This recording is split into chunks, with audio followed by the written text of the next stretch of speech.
பாட்டப்படுறோம். Blessed be the Lord God, the God of Israel, who only doeth wondrous things, who only doeth wondrous things. And let the whole earth be filled with the glory of the Lord.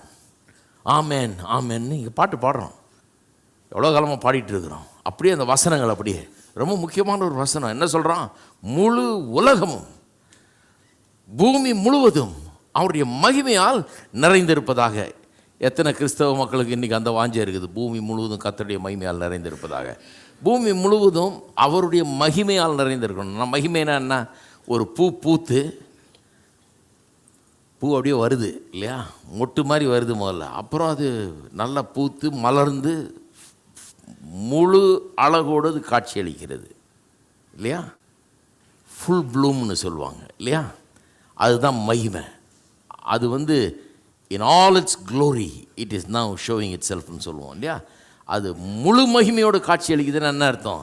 இது சும்மா ஒரு மொட்டு மாதிரி இப்படி இல்லை, இது ஏதோ அப்படி தொங்கிட்டு இல்லை, நல்லா மலர்ந்து அழகாக இதனுடைய முழு அழகும் வெளிப்படுகிற ஒரு நிலையில் அது இருக்கிறது தான் மகிமைன்னுவோம்.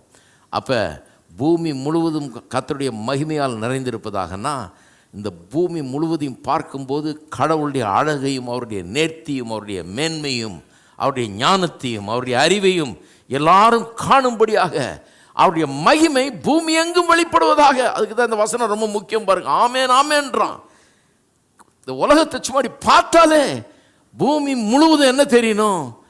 கடவுளுடைய மகிமை வெளிப்பட வேணும்.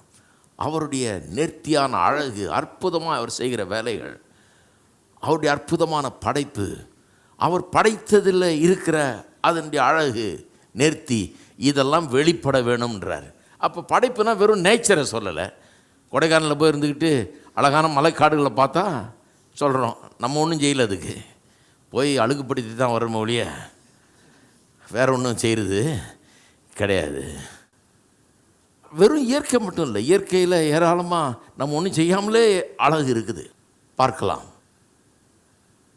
நம்முடைய வாழ்க்கை எப்படி இருக்குது? நம்முடைய வாழ்க்கையிலே அழகை வச்சிருக்கிறார் கர்த்தர். நம்முடைய குடும்பம், நம்முடைய குடும்பம், அங்கே தேவனுடைய மகிமை வெளிப்பட வேண்டும். ஒவ்வொரு குடும்பமும் தேவனுடைய மகிமையை, அவர் எவ்வளோ நேர்த்தியானவர், எவ்வளோ அற்புதமானவர், எவ்வளோ நல்லவர், பெரியவர் என்கிறத ஒவ்வொரு குடும்பமும் வெளிப்படுத்த வேண்டும். குடும்பத்தில் புருஷன் பொண்டாட்டி அடிச்சுக்கிட்டு பாத்திரம் உருளுது, டமால் டிமில் சண்டை போட்டு எல்லாம் வெளியே வந்து நிற்கிறாங்க, கட்டி புரண்டு அடித்து சண்டை போட்டுட்டு இருக்கிறாங்கன்னா அது கர்த்தருக்கு மகிமையா?